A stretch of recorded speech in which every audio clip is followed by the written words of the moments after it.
자, 두 번째 내용은요. 중앙값에 대한 이야기인데, 자, 중앙값 위에 제목 나왔지만 한 번 더 적을게요. 대표값으로 쓸 수 있는 이 중앙값은 무엇을 의미하는 거냐면, 자, 여러분들 그 교재에 나와 있습니다. 자료를 작은 것부터 순서대로 쭉 나열하였을 때 가운데 오는 값을 중앙값이다 그래요. 다시 한번 뭐라고요? 자료들이 쭉 있잖아요. 그러면 그 자료들을 작은 것부터 쭉 써요. 선생님 두 번 반복되는 건요? 두 번 써요. 세 번 나오는 건요? 세 번 쓰십시오. 자료를 크기 순으로 쭉 작은 것부터 써서 정 가운데 오는 값을 뭐라고 한다? 중앙값이라고 합니다. 너무 쉽잖아 이거. 그런데 똘똘한 친구가 한 명 질문을 합니다. 선생님 궁금한 게 있는데요. 두 번째, 중앙값을 구할 때요. 중앙값 구하기. 만약에 별량의 개수가 홀수계라고 한다면, 그래서 조금 전에 별량을 표현할 때 x1, x2, x3, 자, 요거는 x1, x2, x3, x4, x5 이렇게 쓰면서 별량의 개수가 만약에 홀수계라고 한다면, 지금 이제 크기 순서대로 적었다라고 가정을 해보는 거예요. 크기 순서대로 이렇게 크기 순서대로 적었다라고 가정을 해보고, 그렇다고 한다면 중앙값은 누가 될까요? 바로 세 번째 오는 x3이라고 하는 요 녀석이 바로 중앙값이 될 겁니다. 별량의 개수가 몇 개인 경우? 홀수계인 경우는 항상 중앙에 위치하는 그 수가 별량 내에 존재하기 때문에 이렇게 찾았을 수 있어요. 만약에 x2와 x3가 서로 같았다고 할지라도 그 위치상 세 번째 존재하는, 또는 x3와 x5까지가 전부 다 같다고 할지라도 위치상으로 세 번째 오는 이 녀석이 바로 뭐가 된다? 중앙값이 되는 거예요. 그러니까 어쨌건 중복되어 여러 가지 수들이 등장한다고 하더라도 수의 크기를 쭉 나열하면 그만이니까 크기대로. 그래서 홀수인 경우에는 가운데 위치하는 수가 딱 별량 중에 존재하죠. 그래서 이것이 중앙값이 되는데, 문제는 별량의 개수가 짝수계가 됐을 때예요. 어떤 일이 일어나나 볼게요. x1, x2 역시 이때에도 마찬가지 크기 순서로 나열한 x4, x5, x6까지 갔다고 칩시다. 가운데 위치하는 녀석을 찾아봤더니 가운데 위치는 여기예요. 왼쪽에 3개, 오른쪽에 3개. 수가 존재하지 않죠. 그럼 이럴 때는 어떻게 해야 될까? 그래서 별량의 개수가 짝수계면 약속한 겁니다. x3와 x4 가운데 위치하는 두 수의 뭐로 찾자?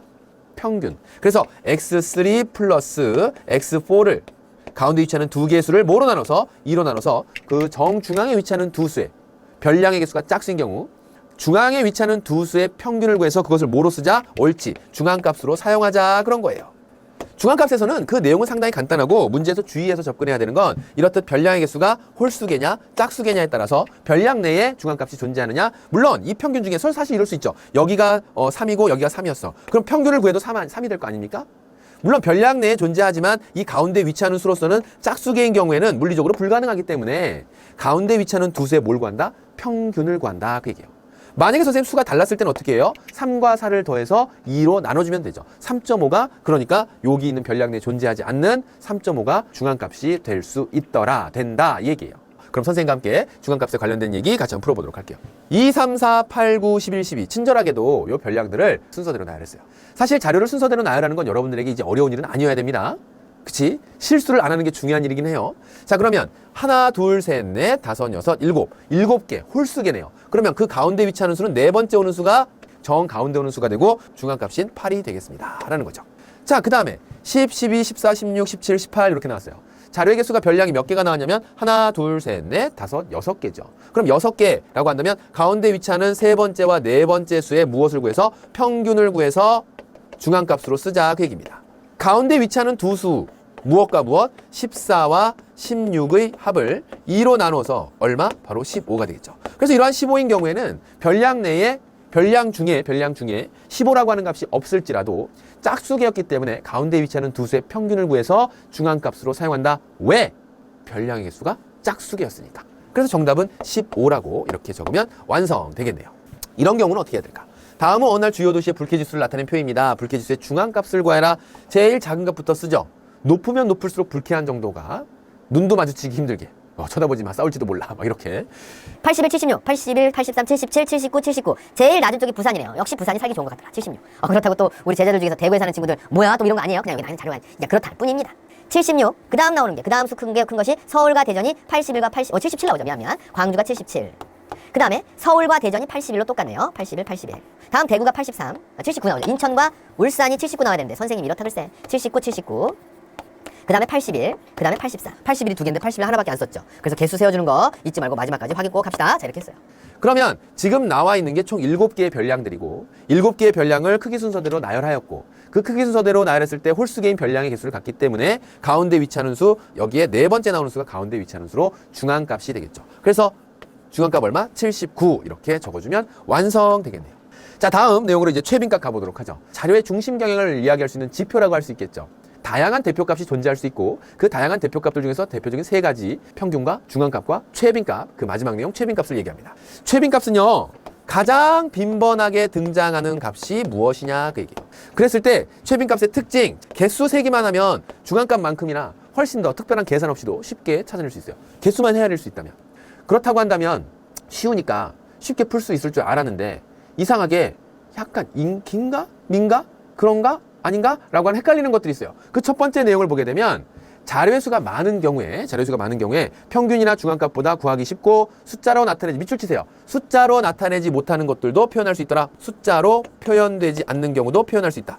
최빈값이라고 하는 것을 굳이 값이 아니어도 된다. 그러니까 수로 표현되지 않을 수도 있다라는 거예요.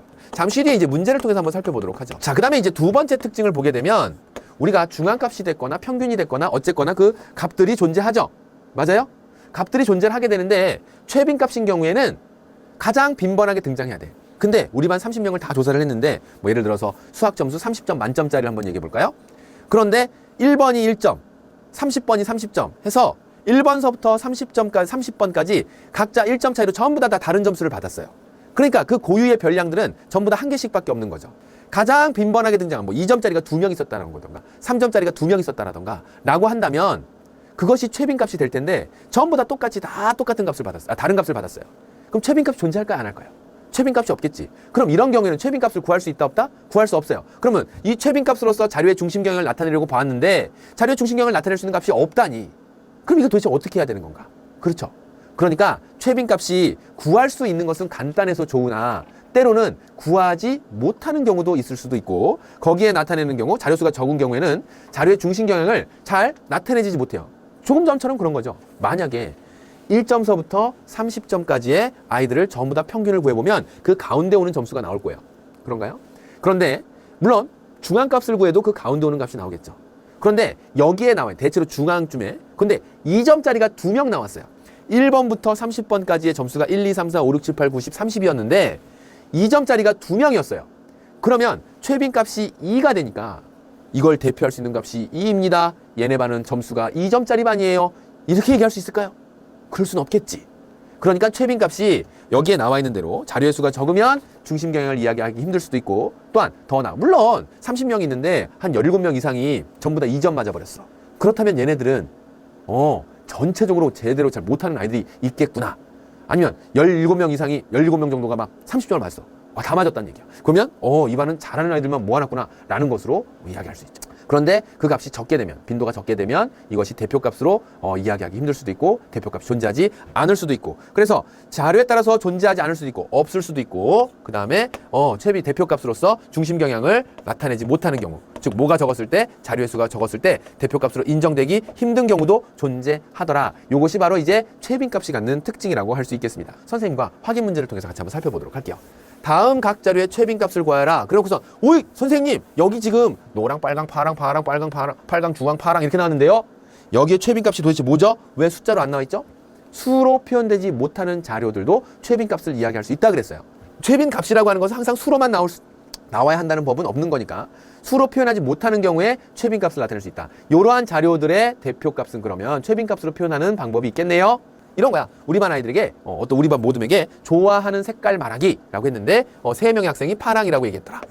나머지는 빨강이 2명, 주황이 1명, 노랑이 1명 그랬다고 한다면 대체로 많은 아이들이 얘기하는 값이 바로 뭐가 된다? 파랑이 되겠구나. 그래서 이때 최빈값은 파랑 이렇게 쓰면 돼요. 오 그렇구나. 그 다음에 두 번째 내용 보죠. 20, 25, 26, 26, 27, 27, 27, 27, 29, 29 다행스럽게도 이제 순서상으로 이렇게 적었네요. 그럼 이 내용을 보면 최빈 값을 구하라 라고 했으니까 가장 많이 등장한 게 2번 등장한 26과 27, 27은 3번 등장했네요. 29는 2번 등장했네요. 최빈 값이라고 한다면 27이 3번 등장했어요. 그렇다면 얘네보다는 27이 많지. 그래서 정답은 뭐가 되는 거야? 27이 되는 거예요. 만약에 근데 이 중에 얘가 26이었다라고 한다면 그때 최빈값은 누가 돼? 26과 27이 되는 거지. 그러니까 최빈값은 반드시 한 개만으로 존재하진 않을 수도 있더라.